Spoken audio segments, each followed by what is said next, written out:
Something missing. Something missing. I know what it is. I know what it is. Oh, he's done it again. Look at that. Three times. Three times. Who said white men can't jump? They certainly can't. I literally won this by being the least worst basketball player. The comments on that video are my favourite. Well, they're not wrong, Tom. Then, you know what? They're nothing but right. All of them. Cheers, Ross. Here's some news. We had a major heel turn last night at NXT TakeOver Portland. A new match has been set for WrestleMania 36, and a former UFC champion has been spotted training at the Performance Center. Find out who in a little bit. TakeOver Portland was a thing last night, and oh, what a thing it was. Oh, do you know what? Spoiler for graded. Handing out a lot of A+.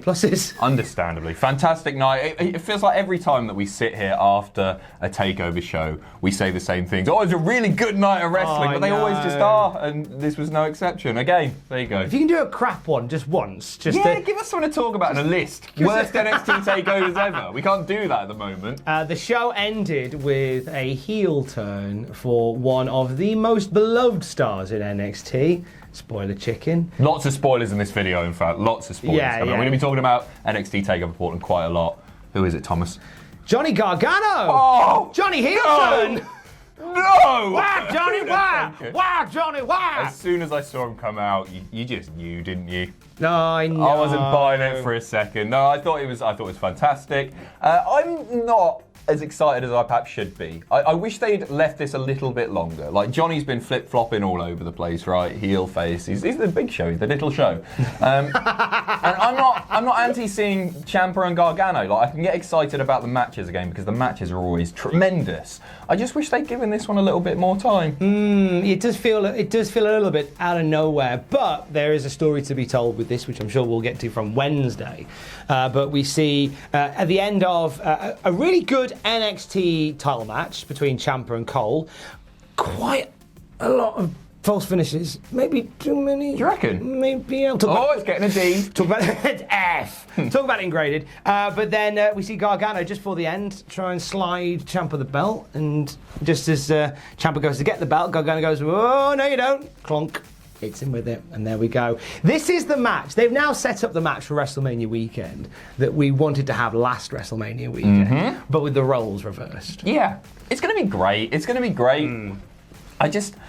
I am excited about it. I feel like I'm being completely unappreciative. I'm not entirely sure that it should just come so soon, but maybe I'm being a little bitch about it. I am being a little bitch. It was really good. I thought it was a great takeover yesterday. The match is going to be fantastic.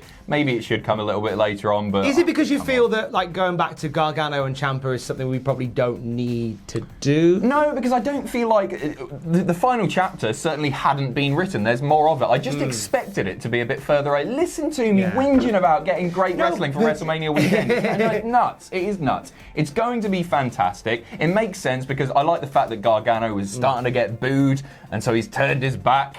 But it's the whole thing of the story they can tell here, which is like, hey, look, hang on, Ciampa was horrible to me. Exactly, yeah. I haven't forgotten. I'm not an idiot. So we've got a nice story to tell going into WrestleMania weekend. NXT graded on the Cultaholic YouTube channel a bit later on. Also last night on TakeOver Portland, we had a match set for WrestleMania 36, confirmed for the NXT Women's Championship. Certainly did. It's happening. It's happening. Charlotte Flair versus Rhea Ripley for the NXT title. Following the match, another fantastic match, by the way. Charlotte attacking the champion, Rhea Ripley, standing tall with the belt and making it official. That match is on. How do you feel about it? I'm looking forward to it. I think a lot of people were expecting Bianca Belair to be added into the mix for this one. It's certainly like she came out to the ring in sort of in Black History Month themed attire, saying she's going to make Black History in this match, and then for kind of all that to happen and all that to be placed in place, and then for her to be beaten and then that's her written out, seems a shame. I'm not that upset. I would have liked her to be in there, but I'm still not. I'm not upset. By Ripley and Charlotte Flair was a great match. Like this is, and it's such a perfect setup for Charlotte Flair, who, and the way they did it was great in the sense that Charlotte Flair could challenge for any championship she wanted, but Charlotte Flair wasn't going to challenge for the Women's Championship, which is why Rhea came out and said, "Hey, tell you what, look, I'm challenging you." And then Rhea made it made Charlotte, almost forced her arm by like attacking her and aggravating her to the point where Charlotte did what she did.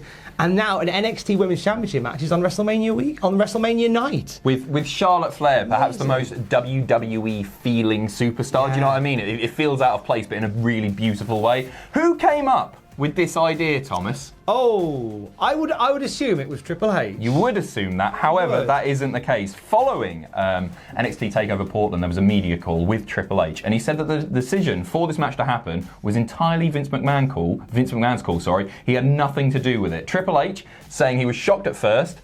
Actually, USA Network had no involvement at all. There was talk that USA Network was saying, "Come on, give us one of your lads." Apparently not, according to Triple H in the call anyway. To be honest, it was shocking to me when it was first mentioned to me. I believe this was just a decision from Vince's part on understanding the stories for the women. So that's pretty reassuring to hear. Yeah, he went on to say about how, like, if you look across the championship matches for WrestleMania, you've got Becky Lynch locked up with Shayna Baszler, you've got Bayley and Sasha Banks presumably doing stuff over that side. So it kind of leaves Charlotte, who is a big heavy hitter, out of the loop. And without sort of ad hoc adding her into a match with people that she's already faced before, sort of Vince had the kind of thoughts of, well, let's do something with this NXT brand, let's do something with Rhea Ripley, and let's do that instead.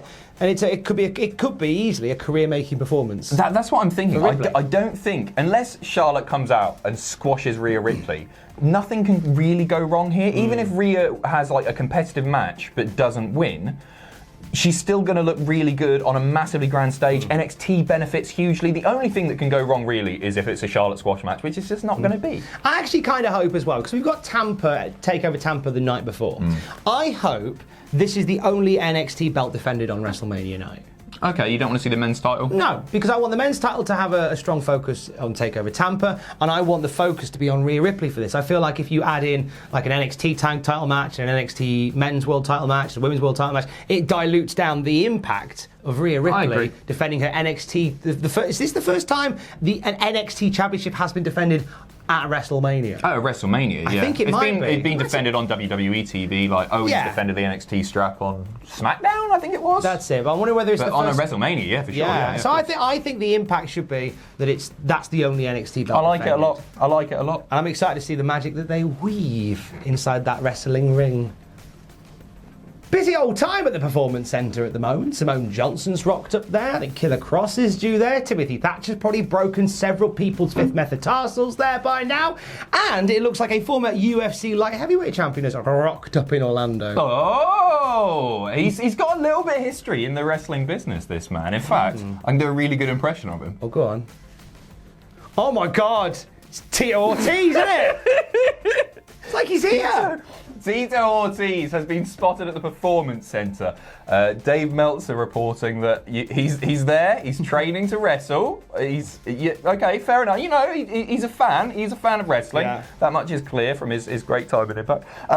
Meltzer's saying that he's not under WWE contract. That's really important to note. However, it looks like we may see Tito Ortiz, in a WWE ring sooner rather than later. I'm intrigued. I'm not going to throw this baby out with the metaphorical bathwater. I'm intrigued by Tito Ortiz coming in from the UFC world to give it a go. Obviously, he's done stuff as we've instigated, Impact Wrestling, doing the old arm crossy thing. Was he a member of the Main Event Mafia? Was he their secret? I can't remember. It was him and Rampage Jackson, wasn't it? All I remember is Mr. Kennedy's face, Mr. Anderson's face, just like... What's going on? Who's that? You know what? I don't want to be the guy who just sits here and goes, I don't want to see any more MMA guys, any more former UFC guys in WWE, because sometimes it works. Sometimes they got charisma. I don't think Tito Ortiz has that much charisma, is my problem. I'm willing to get behind anyone who is entertaining to watch. However, I'm just not sure Tito Ortiz is going to be that. Doesn't matter if they come from another wrestling company, if they've come from UFC. Doesn't matter if they were a milkman in a previous life. As long as they're fun to watch, right? As long as you can invest in them. And will Tito Ortiz be? What's your Tito Ortiz dream? While we're here? Can we bring back Atlas Ortiz? My friends call me Ricky. So Atlas Ortiz. The towels. What a gimmick that was. Battle of the Ortizes, or Tito Sabatelli. In a battle of Titos. I mean, a lot of people will... Santana over Sabatelli. I'm being modern, mate. Okay, fair enough. Okay. El Matador's just chilling these days. Everybody might just assume UFC Ortiz and Lesnar, but they're different weight classes, aren't they? In Europe, but mind you, it's wrestling, and size doesn't matter in the wrestling.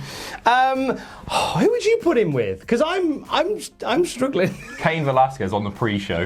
Get out of the way, because sometimes I miss the pre-show. Vince would love that, wouldn't he? Would he? Would he? Balls? No. Oh, come on.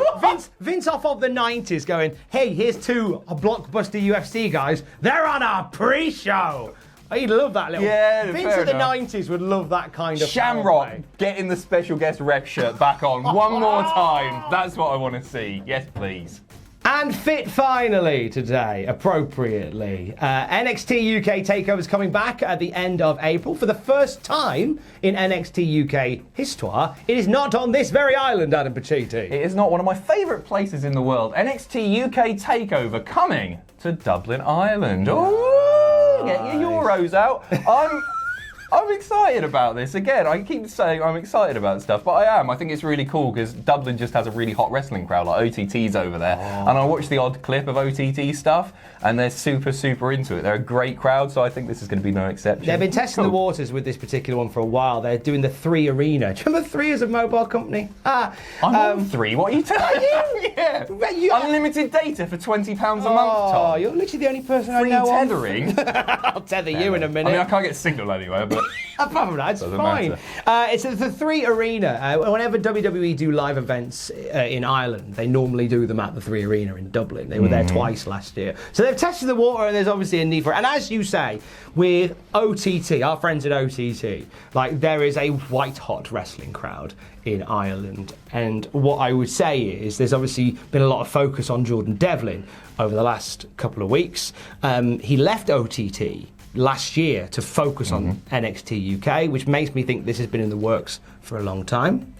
Having said that, give us Devlin Volta, you cowards! Oh, Volta would be the best. He would be the best cruiserweight champion anyway. I can imagine that belt over it. Oh no, it'd be lovely, wouldn't it? Everyone takes everything. He tweeted yesterday, the Irish ace is coming home. Irish crowds always create an insane atmosphere, absolutely buzzing.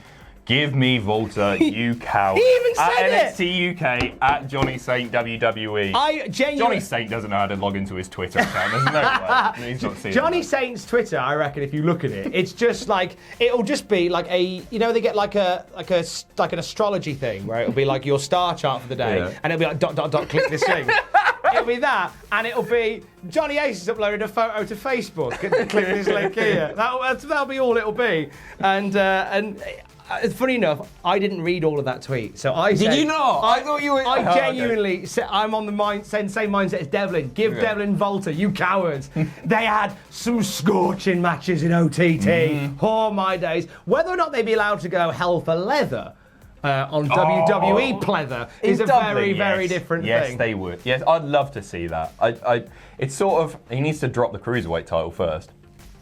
I like the idea of him going in and being like, I like the idea, although it kind of, I mean, you could argue, oh no, a heavyweight and a unify them. Come on, unify them. Not saying unify them, you cowards. No, like the idea of the Cruiserweight challenging for heavyweight. David and Goliath, right? There you go, it's the David and Goliath story. No, I'm up for this. I'm up for Can we do a live show from Dublin? No, not that. I thought you meant a live stream. I thought you meant sit on that sofa. No, I want to sit on a sofa in Dublin. Actually, EasyJet.